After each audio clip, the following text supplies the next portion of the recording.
Good afternoon, Matadors. The world is a very scary place and it is a very tough time for America right now.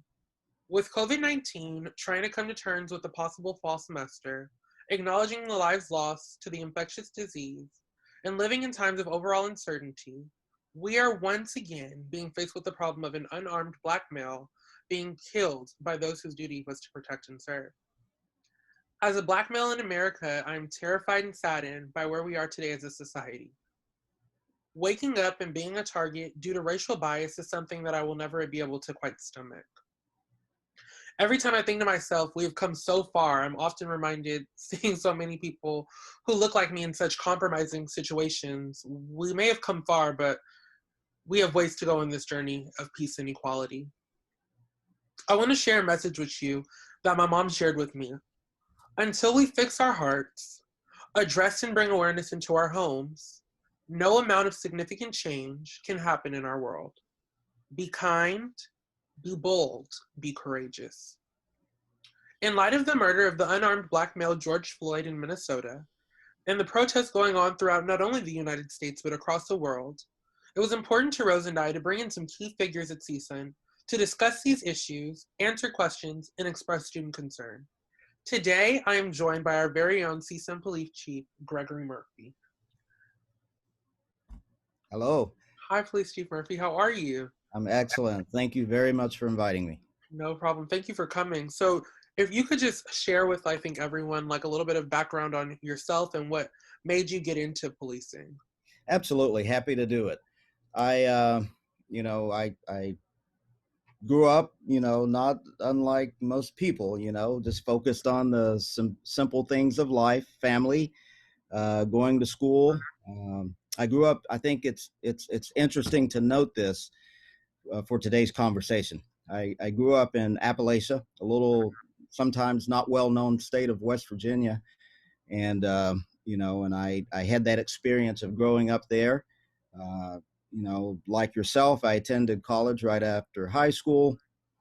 I went. My first bout was not, culminated with a successful graduation in 4 years. I took a detour, went into the U.S. Air Force, and served 6 years in the Air Force. And while in the Air Force, however, I did start to feel the need to finish that task of my academic endeavors. And I did go back to school and ultimately completed an undergraduate and have since gone on to complete a graduate degree. Uh, um, Upon leaving the Air Force, however, and having graduated with a bachelor's in computer science, I was eager to get into the private industry, in the tech world, and I did so, but that was short lived. 1992 happened, and from the state of Texas, after separating from the Air Force, I observed what was taking place, and having come from a uniformed role in my life, I thought, well, what is it I could do in this world to potentially make a difference? And so I came to the West Coast, seeking to get in law enforcement somewhere. Uh, Ironically, it ended up that I was able to get successfully get on with the city of Los Angeles, where I served just over 10 years. And after that point, I started policing in the university environment. Mhm. Uh, as a matter of fact, CSUN is the third major university that I've been a police manager in, and I'm excessively proud of the fact that I get the great opportunity to be the chief here and to serve a great community with students such as yourself. It impresses me on a daily basis, just the character and the spine of the student body here at CSUN, and I'm very proud of that. But to get at the essence of your question, I have always deplored bullies. I've always been upset by injustice, and I thought whatever opportunity I would have to certainly to put a hurdle in front of those who would bully other people in the society, to do what I could to further true justice. I would certainly want an opportunity to do that, uh, both working as a street level police officer, as a supervisor, now as a manager. That's been a pretty consistent um, uh, guidepost for me. At least I certainly feel that has. And I find myself now, in the twilight of my career, really back at the same place I was Mhm. as to what initially sparked really the compelling theme that left an impression in my mind about trying to get into policing. And I have to admit that's very, very disheartening because it's been nearly 30 years for me now. Yeah. And it's like, we've been spinning our wheels for 30 years and here we are. So so that's, that has been it. I'll get into the dialogue with you and whomever else to maybe expand a little bit more, but that's me.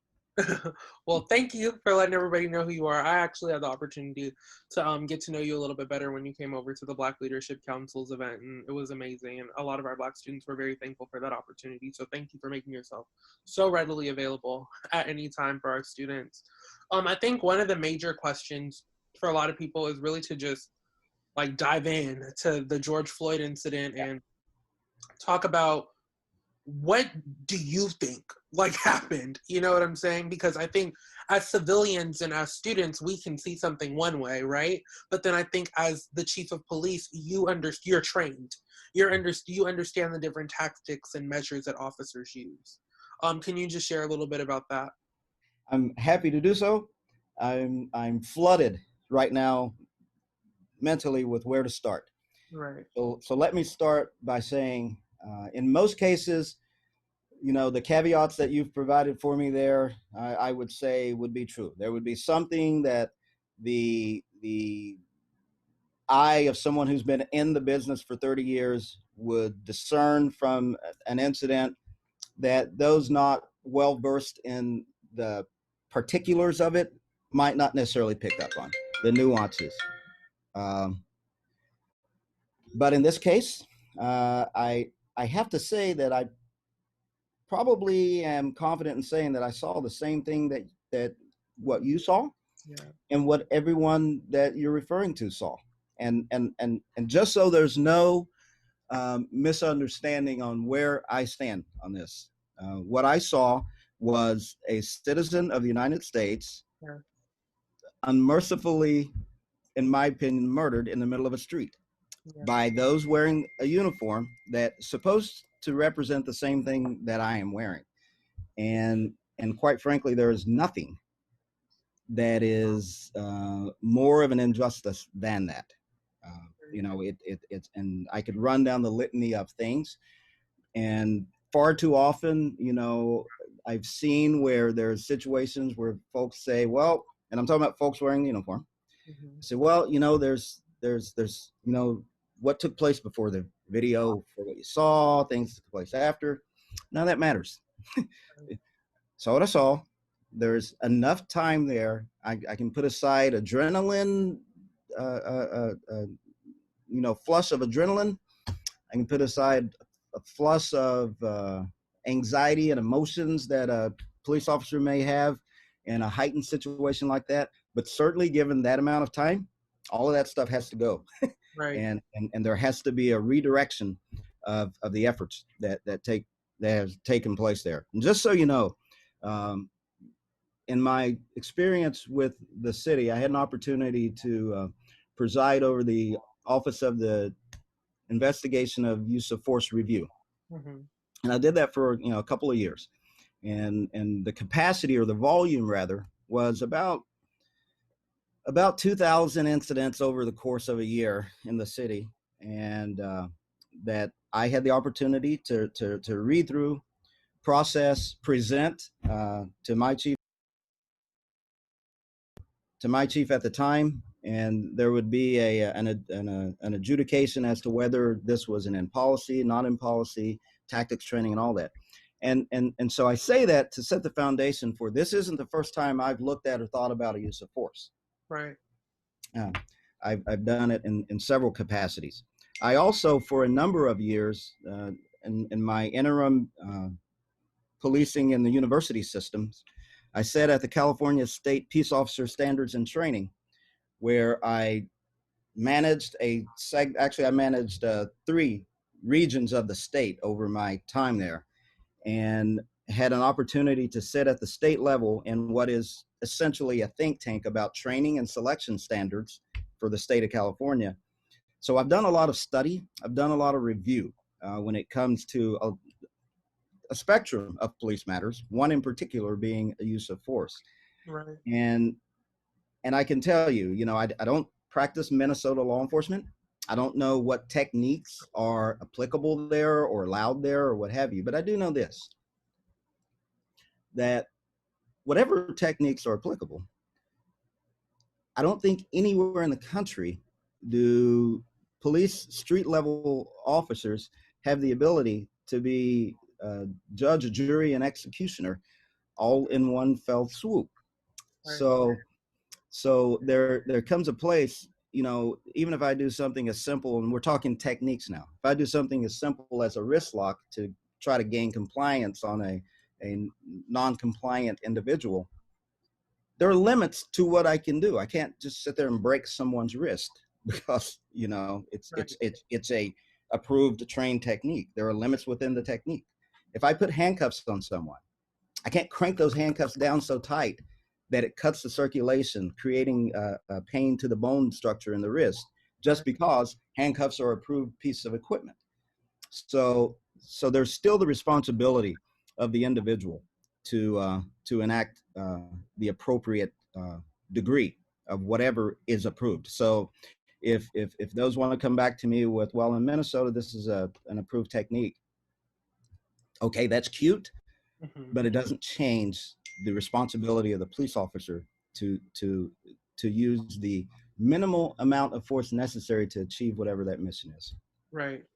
No, thank you for that. It really did open my eyes. I think that it's important to just really understand, because all day I've been getting concerns from different students about this conversation here. And I was like, I'm African American and you're African American. And I think that it's important that both of us really, I think we both recognize the injustice that the police system has done.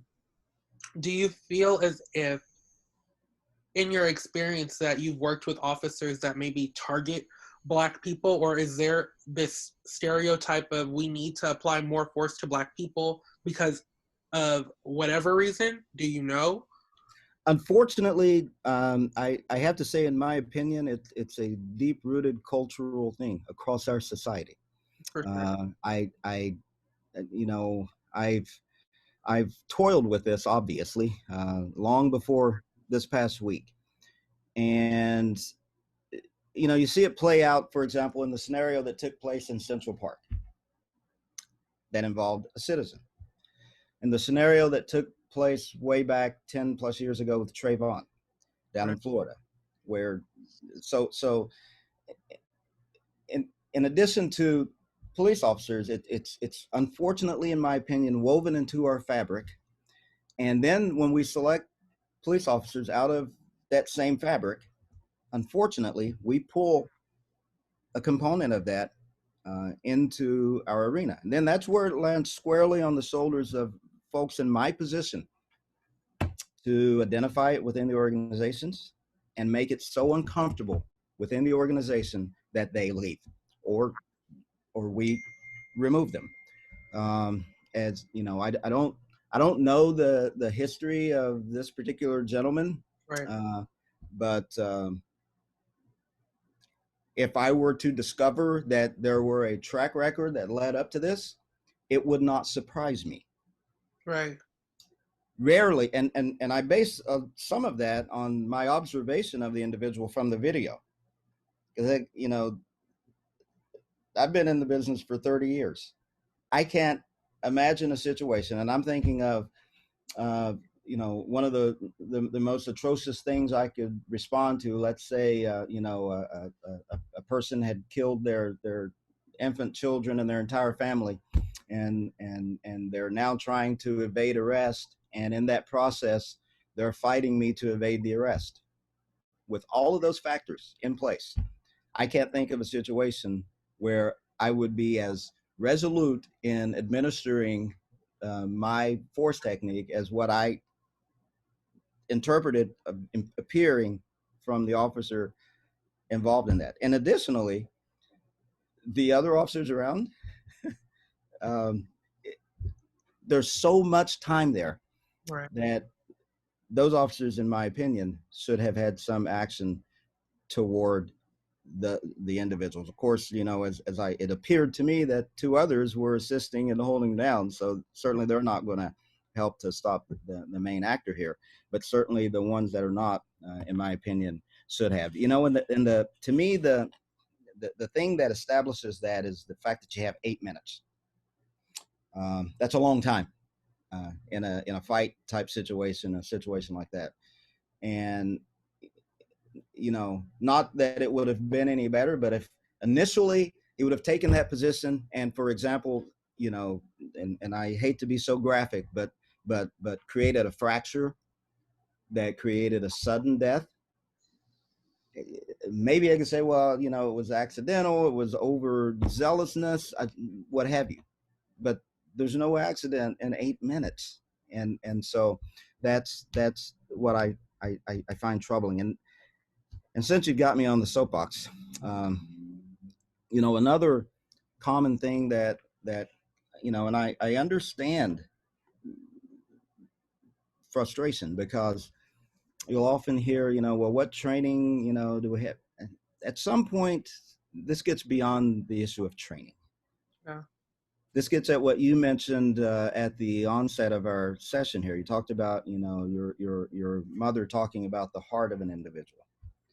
So at some point, for me to sit on another human being for that period of time under those circumstances, the humanity would be so overwhelming that I don't know how I would continue that. And I'll tell you, I was a child that was raised in the world of corporal punishment, and my parents exercised that privilege to the point to where there were many days I wondered, how could they do that to me? And I thought for sure that, I would be a parent, that would fall within that, that phrase, they say you replicate what you were exposed to. Mm-hmm. And, and I tell you, with disciplining or attempting to discipline my kids, I just could not go there. My heart would not withstand going there.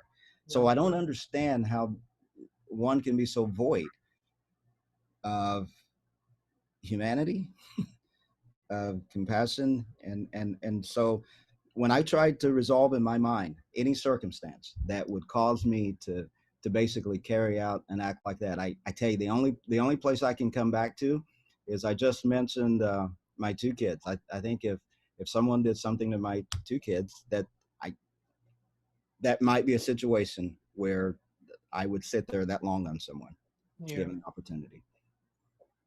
It's just so sad.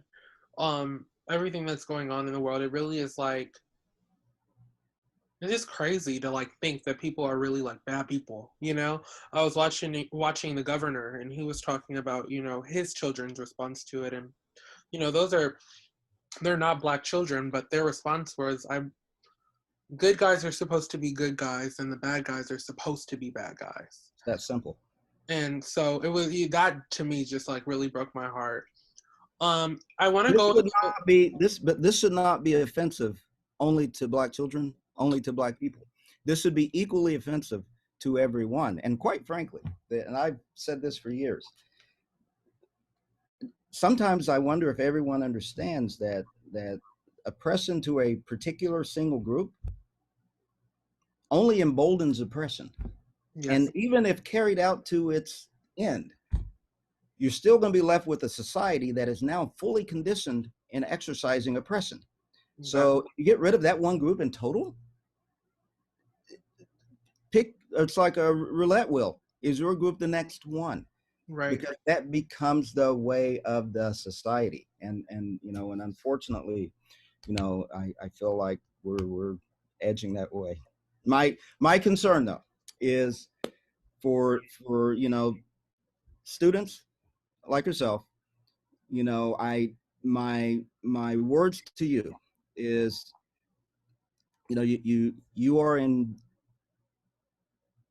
you're involved right now in an endeavor to take your life to a place that you've set a goal to get to. And while you face challenges that I can't even imagine having to face when I was your age in your position, because you know what? I thought things were rough then, nowhere near where they are now.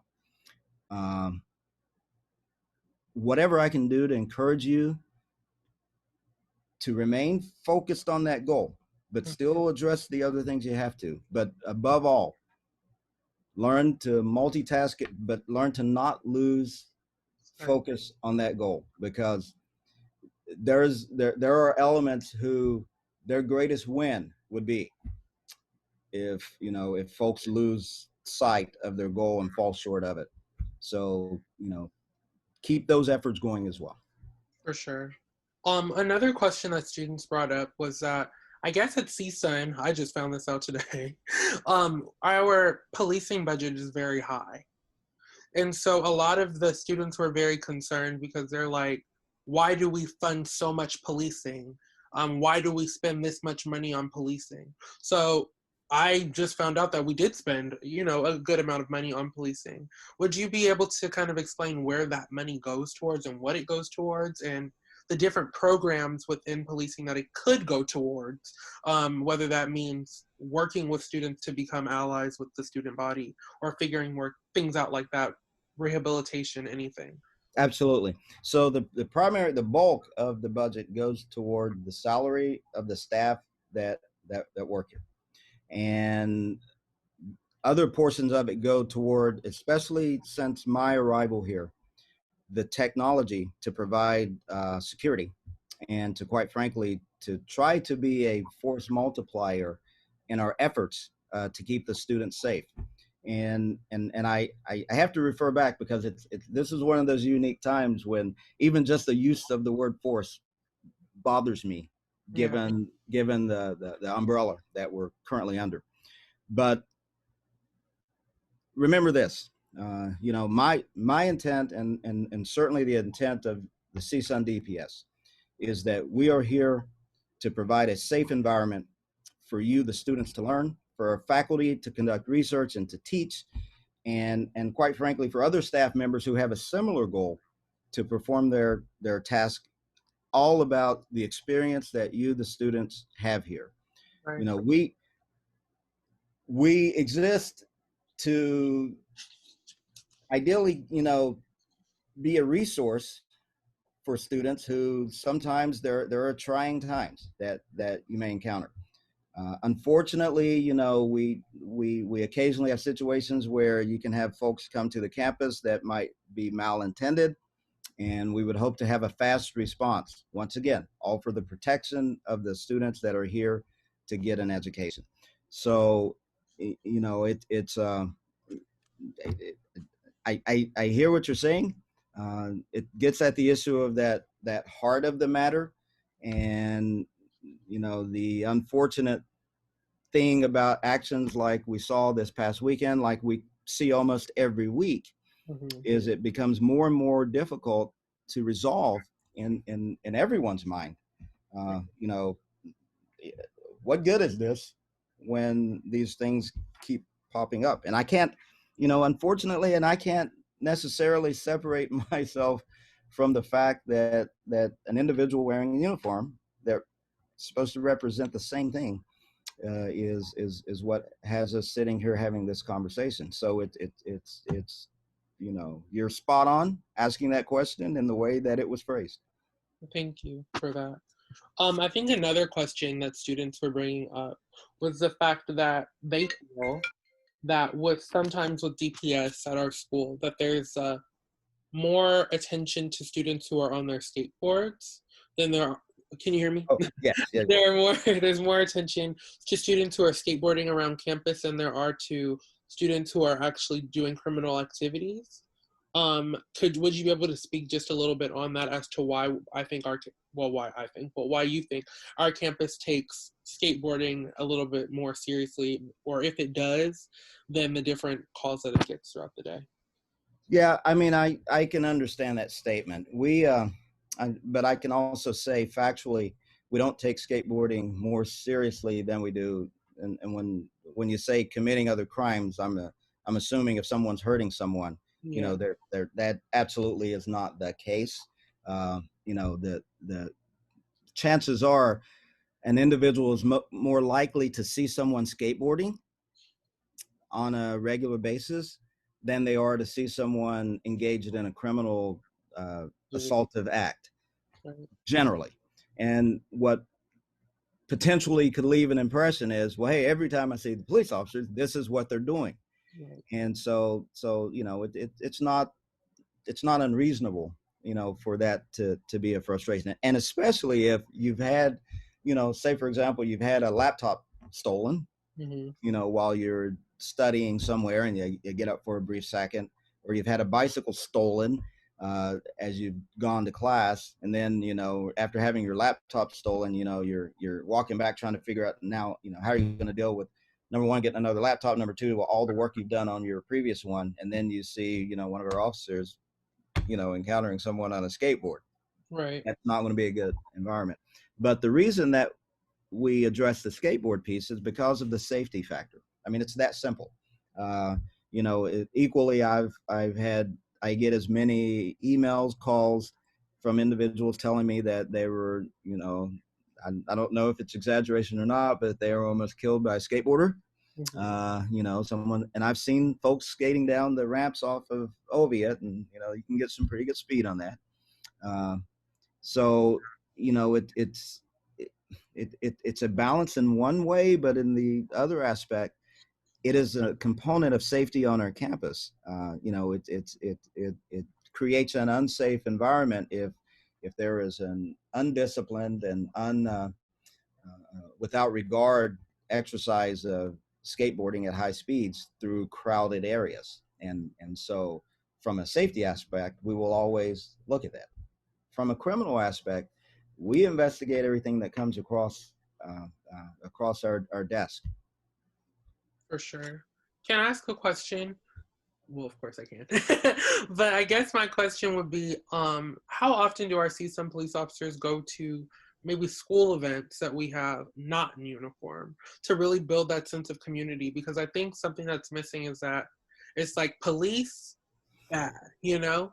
But I think that, at least for me, being able to build a relationship with you and a lot of other students, it's helped us understand you a little bit more. And I think that that's the first step, is really understanding that you are more than your badge. Not saying that that takes away from the privilege that you have because you do have a badge, but to really realize that, listen, I'm a Black man in America just like you are, so that students can really, you know, try to relate to you.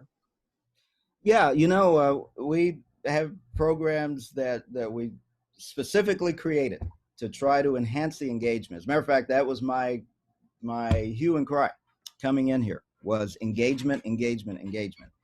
And you know, so we have, when I first arrived, our community housing officers that they're focused primarily on residential students, you know, and I said, hey, you know what, we've got a greater campus than just the residential students. And that's not to all you residential students, your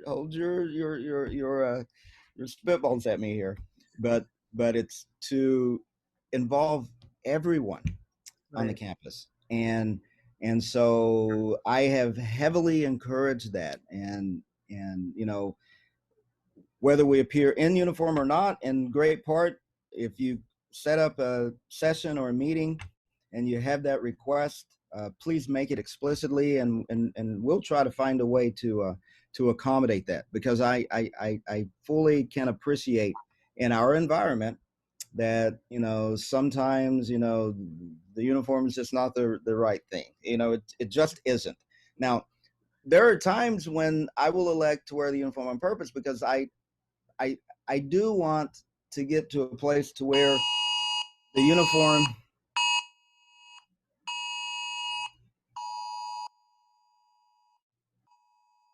Give me 1 second.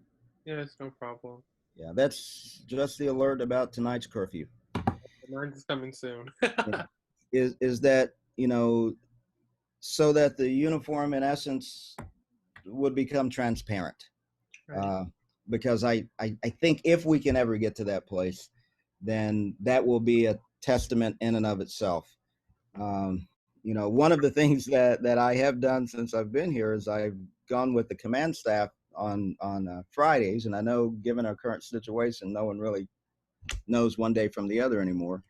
Um, is a polo shirt uh, that just has CSUN star on it, but it looks a little less ominous, I guess is the word.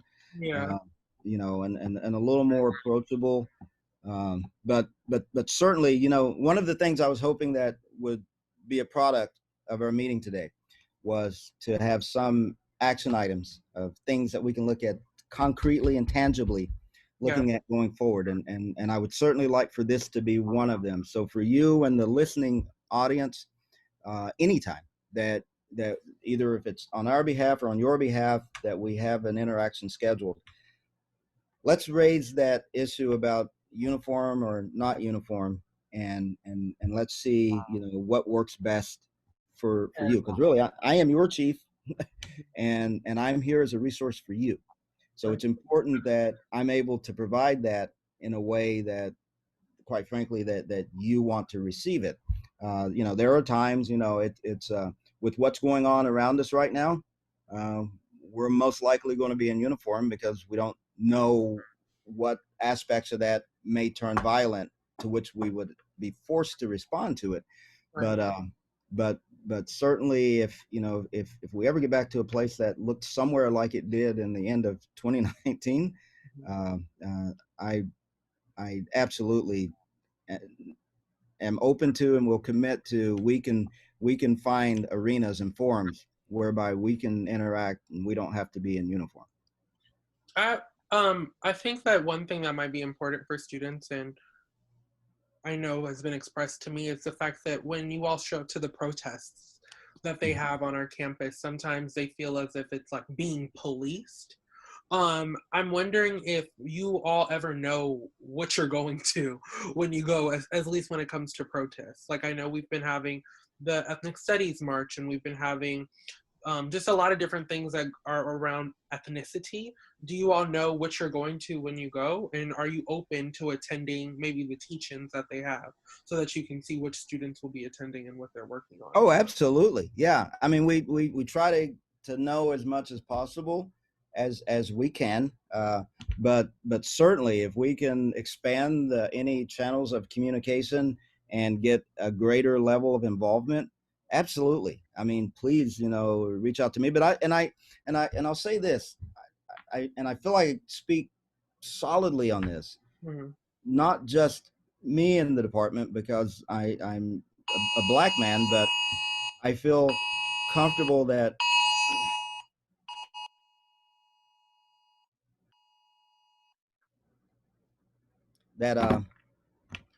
you know certainly from myself down, that if you reached out, that would be well received. But I invite you to reach out, and I've invited you before, reach directly to me, and that's my whole purpose here. But absolutely, and once again, that's to the broad spectrum of students that will be an earshot of this forum. For sure. Thank you for that. And so, kind of just to like really reiterate what I was asking you, when you all do go to the protests, do you know what you all are expecting to see when you're there? Yeah, and just so you know this, when we go to protest, it's funny. I was just speaking with the deputy chief about starting to prepare for the potential of protest because of what's going on Right. nationally and locally. And every time we do something like that, we create what is known as an emergency action plan, or an EAP as we refer to it. And in that action plan, it is customary to identify what the overall objective is. And this one is it's a standard one, and sometimes I think we lose sight of that. We go to the protest to protect the right of those individuals there to express what it is that they're there to express.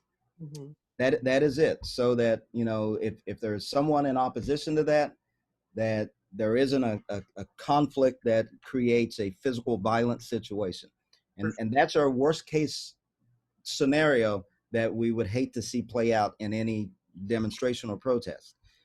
You know, it is our Constitution that you have the right as a citizen to do that, and our role is to protect that right.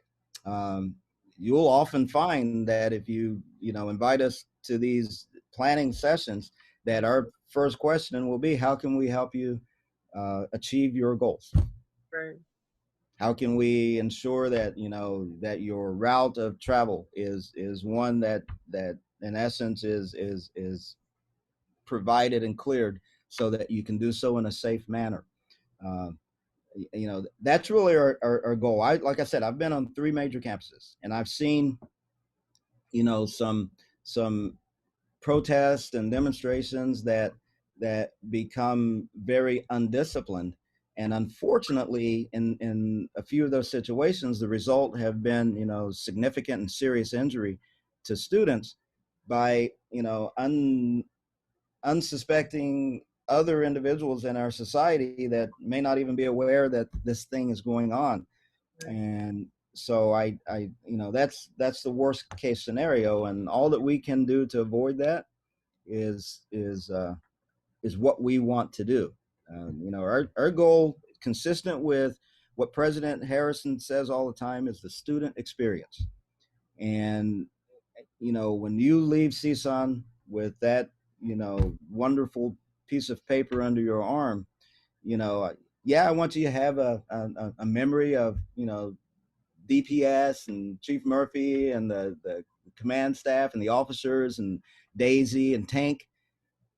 But I just want it to be a memory that is, yeah, they were there and they kept the environment in such that we could get through our mission. It shouldn't be, you know, they were constantly there and became this you know thing that we had to churn through in everything we want to do. Right. Would you be open, as the Associated Students Vice President, would you be open And to, congratulations on that, by the way. um, would you be open to having maybe more students a part of your planning? As for your event planning or your action planning, I know that the university has a variety of committees. But would you be open to having maybe a student or two sit on that? I would. Now, those sometimes are not an excessively formal process, Right. but I am certainly open to, you know, at times, and let's develop this. I'm more than open to it, right? I actually support it. I would love to have students involved, for example, in the review and look at the policies that we have and operate by. I would love that, and you know, I would love to also have a regular conversation so that even in those times when, you know, like I just walked away from someone saying, hey, I need you to develop me an emergency action plan potentially for if we get something on campus, that you would have been involved enough to know that anytime we're generating, you know, EAPs, that it's going to be customary for our main objective to be to keep the peace, to maintain the peace, so on and so forth. For sure. Well, thank you. I appreciate that. And I think the last thing is, do you have 3 tips that you can share with how to deal with police, or not necessarily how to deal with CSUN police, but just in general? So, you know, you know, and unfortunately, you probably can imagine I've had to have this conversation, Mhm. and it's a little more comfortable, I suppose, having it in the confines of my house with individuals that I feel like want to listen to me sometimes. But I'll say a similar thing because I share the same degree of concern and care. Is pick your battles in a location where you're likely to have a chance to win them, understanding that, you know, you'll have a better field on which to have your battle. Sometimes that's later. And so let me read between my own lines there. Um, you know, if you're encountered by someone that's barking orders at you and your assessment is that it's going to be impossible to reason with this person, you know, consider your physical safety, and I hate to have to say that, but consider your physical safety for a time when you can, with hopefully within the system, have a better outcome. That's number one. So consider your physical safety first. Number two, if you feel that you've been treated unjustly, there's a thing in the world, it's just called the complaint process. And it is a process in California, at least, that every police department is required to have and accept complaints, and levy your complaint. And quite frankly, it doesn't require that you come in, doesn't require that you fill out something. You can call it in and record the name of the person taking the complaint, record the date that you made the complaint. I would encourage you to tell them those things, and ask them, and could you please send me a follow-up of the next step that you've taken to this complaint. And after you do that, give it a day or two. After 48 hours, reach up a level. Here at CSUN, you can call the chief of police, right? And you'll get through to me. If you're in a major city in the state, you may just have to go to their IA section or whatever and say, hey, 2 days ago, I called and I made a formal complaint about X, Y, and Z, and I just want to make sure that has been registered. And as a matter of fact, I'd like to get a complaint file number so that I can track this complaint, because I understand that within a year there has to be an adjudication of this. Mm-hmm. And so you simply say those words, and your complaint will be taken seriously.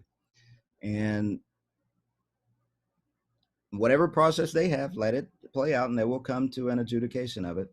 And so I encourage people to do that, be very factual and what took place. And if that complaint doesn't go through, then whatever city you're in, start to make a contact to the city district attorney's office or the county DA, and now express that you had made a complaint on this day. Here's the case file number that I asked for. So, or if they don't take the complaint, if they tell you, hey, go pound sand, it's okay, thank you very much. And then at that point, just go ahead and make the call to the city or county DA and get the process started there, because it's law. It is illegal for us not to take that complaint. Right. So that's it. And the third thing I'll say, kind of comes in line with the first one I responded to, because many of us will encounter that, or experience that encounter rather, while operating a vehicle. Mm-hmm. And the ACLU has a great link, and I will look it up and send it to you so you can distribute it, on what to do in a traffic stop. And they just give some great tips there about, what to do and how to respond to that.